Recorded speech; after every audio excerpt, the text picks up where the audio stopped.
நாம் தமிழர் கட்சி ஆட்சிக்கு வந்தால் வேலைவாய்ப்பு திண்டாட்டம், பசி என்ற சொல்லுக்கே இடமிருக்காது என அக்கட்சியின் தலைமை ஒருங்கிணைப்பாளர் சீமான் சூளுரைத்தார். சென்னை சைதாப்பேட்டை சின்னமலை பகுதியில் எது அரசியல் என்னும் தலைப்பில் நாம் தமிழர் கட்சியின் தலைமை ஒருங்கிணைப்பாளர் சீமான் தலைமையில் பொதுக்கூட்டம் நடைபெற்றது. இந்த கூட்டத்தில் பேசிய சீமான், உலகெங்கும் அடிமைப்பட்டு கிடக்கும் மக்கள் அரசியல் செய்து தங்களின் உரிமையை பெற்றார்கள் என்றார்.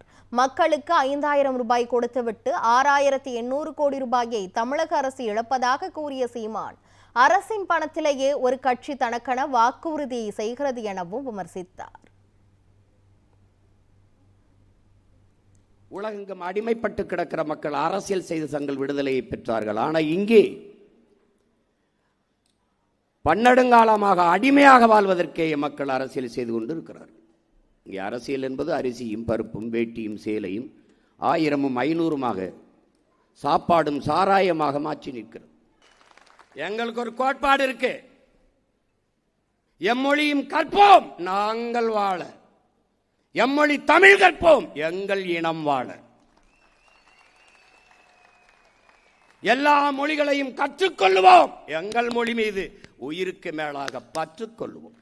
வேற நாடு என்ன நாடு? தூய தமிழன் நாடு.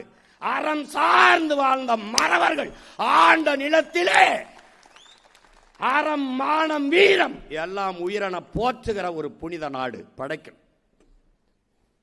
படிக்க, கல்வி, பார்க்க, வேலை, குடிக்க நீர், எரிக்க மின்சாரம், நடக்க பாதை எல்லாம். பசி என்ற சொல்லே இந்த நாட்டில் இருக்கிறது. பசி என்ற சொல்லு கேட்கணும், ஒழிச்சிடும்.